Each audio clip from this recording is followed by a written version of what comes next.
Bonjour à tous, je voudrais partager avec vous un petit témoignage. Voilà, il y a beaucoup de choses dans la vie où le Seigneur m'a étonnée. Et c'est vrai qu'on a beaucoup plus de facilité à raconter les moments où on s'est senti fort et courageux, plutôt que les moments où on s'est senti faible, impuissant et démuni. Il y a quelques années de ça, étant donné que je souffrais, donc à cette époque-là, on m'a dit que j'avais une endométriose.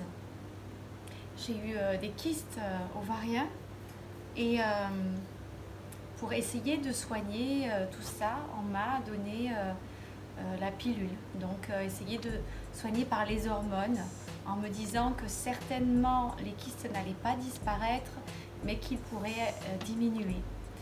C'était devenu très problématique puisque j'avais des kystes dans les deux ovaires et dans l'un d'eux j'en avais même deux, dont un faisait quelque chose comme 17 mm. Je ne sais pas si vous imaginez ce que ça représente dans une toute petite ovaire. Et j'avais des douleurs terribles. Donc j'ai accepté de prendre cette pilule, moi qui n'en prenais jamais. Je ne voulais pas avoir des hormones dans mon corps parce que je n'en avais pas la nécessité en tout cas. Et j'ai pris cette pilule et j'ai eu le réflexe quand même de lire la notice et les contre-indications, les effets indésirables. Enfin tout ce qu'on nous dit de ne pas faire parce que ça peut faire très peur. Mais je l'ai fait. Et puis j'ai pris ma pilule. Au bout d'1 mois, un matin, en allant mener mon enfant à l'école, je me suis rendu compte que je n'arrivais plus à marcher, que j'avais une douleur derrière le genou qui était vraiment forte et que je n'avais jamais ressenti de cette façon-là. Je l'ai quand même été jusqu'à l'école pour emmener mon enfant et puis j'ai appelé ma maman pour avoir un conseil en disant écoute, j'ai très mal derrière le genou, j'ai jamais ressenti ça et puis je prends la pilule depuis 1 mois, est-ce que tu penses que ça pourrait être quelque chose de lié et puis elle me dit écoute, va aux urgences, n'attends pas. Donc c'est ce que j'ai fait. Je suis allée aux urgences et puis bon, j'ai attendu longtemps, on m'a fait un examen et puis finalement on a découvert que suite à la prise de la pilule j'avais fait une phlébite. Voilà, ça n'arrive pas tout le temps, c'est rare mais ça peut arriver et moi ça m'est arrivé et on m'a dit que c'était quand même évidemment dangereux et qu'il fallait le traiter de suite par des piqûres déjà dans un premier temps et puis qu'il fallait que je prenne rendez-vous chez un cardiologue. Donc quand je suis sortie de là, je ne me sentais pas forte, je ne me sentais pas bien, surtout qu'on m'a expliqué certaines choses. De suite on peut voir le pire et puis étant toute seule à la maison avec mon enfant, c'était pas évident et j'ai eu peur. J'ai eu peur et puis je me suis souvenu que j'avais un grand Dieu et que si moi je ne pouvais pas compter sur ma propre force, je pouvais compter sur lui. J'avais un rendez-vous le lendemain. J'ai choisi de pouvoir mettre mon enfant qui était encore petit chez sa grand-mère.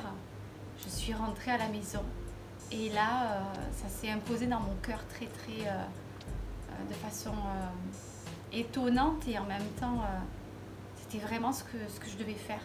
Je suis rentrée chez moi et j'ai loué mon Dieu. J'ai chanté et j'ai dansé.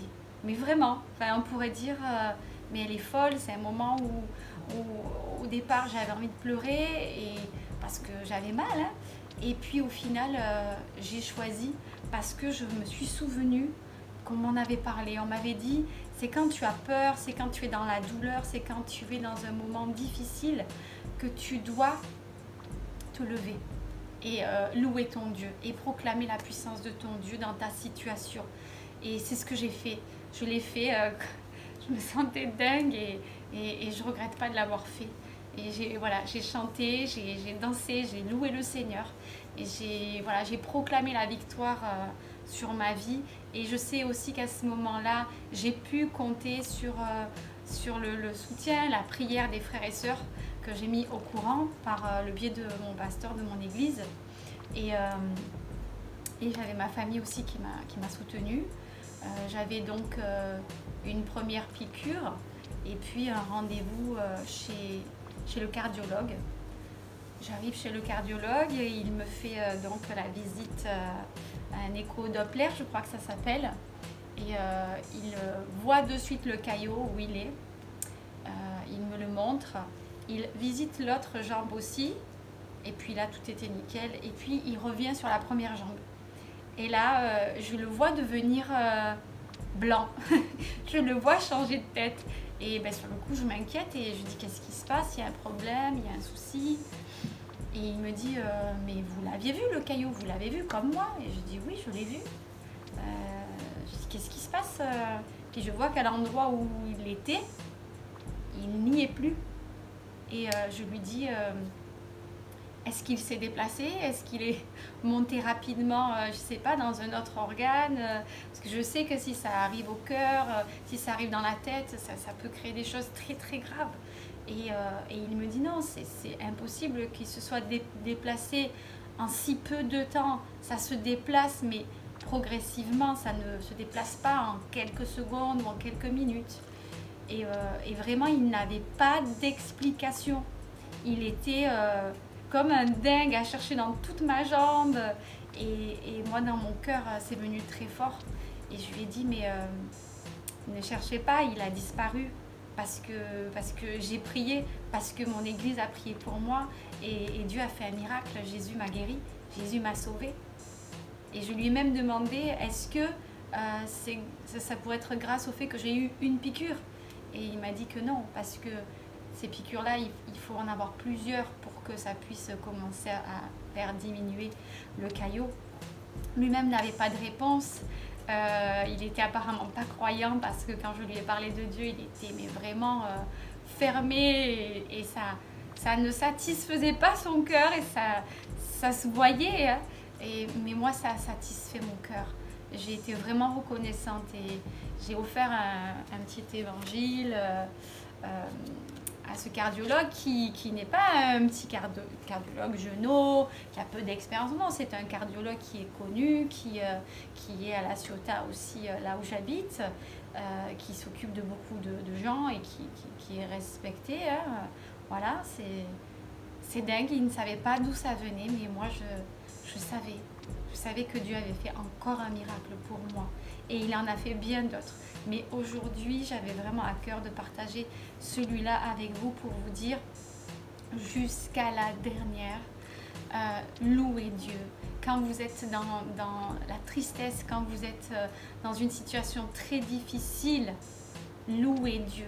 Parce que Satan ne veut que vous mettre dans une situation d'affliction où vous allez croire que ce que vous allez voir en fait, donc les mensonges, parce que ce qu'on voit n'est pas toujours la réalité de Dieu et quand le miracle va s'accomplir, avant qu'il ne s'accomplisse, il n'est pas encore visible, il n'est pas encore là, pourtant Dieu l'a déjà décidé. Alors vraiment, je ne dirais pas appelle sur ta vie ce qui n'existe pas, parce que dans notre vie ne se réalisent que les plans de Dieu. Mais au moins, proclame-le, lève-toi, chante, crois jusqu'à la dernière, parce que le Seigneur a des trésors pour toi. Mais souvent les gens disent je veux voir un miracle, mais ils ne veulent pas passer par les difficultés. Et j'en parlais à une amie encore récemment. Oui, tu veux des miracles dans ta vie, attends-toi alors à ce qu'il y ait des choses difficiles dans ta vie aussi. Parce que Dieu va se révéler dans ces moments-là. Vraiment, invoque-le au jour de la détresse et il te répondra. Attends-le, attends-le.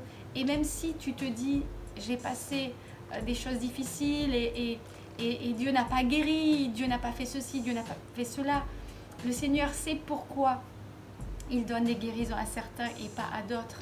Et les fruits qui poussent dans la vie de ceux qui traversent la maladie, qui ne sont pas guéris, mais qui ont développer des aptitudes et des capacités et des qualités de cœur, de compréhension, ces fruits-là ne seront pas produits dans une autre vie. Ils seront produits dans la vie de cette personne-là. Et cette personne-là sera merveilleuse, même si elle n'est pas guérie. La guérison n'est pas toujours la finalité. La finalité, c'est le cœur que Dieu va façonner dans ta personne. Voilà, donc vraiment je t'encourage aujourd'hui, n'hésite pas à venir me parler en message privé si tu as besoin de plus de précision ou de prière, et ne te décourage pas, parce que je prends toujours cet exemple-là, Jésus est venu ressusciter une enfant qui était déjà aux yeux de tous morte. Les gens se sont moqués de Jésus, mais Jésus a dit elle dort, alors qu'elle était morte, hein. Scientifiquement, biologiquement, elle était morte. Mais Dieu s'est manifesté dans la personne de son fils Jésus-Christ qui a dit elle dort. Et quand il est allé lui parler, il lui a dit jeune fille, lève-toi.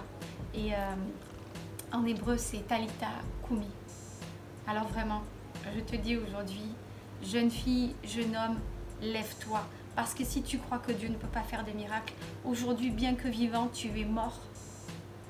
Il faut que tu te réveilles. Lève-toi. Amen. Sois béni et à bientôt.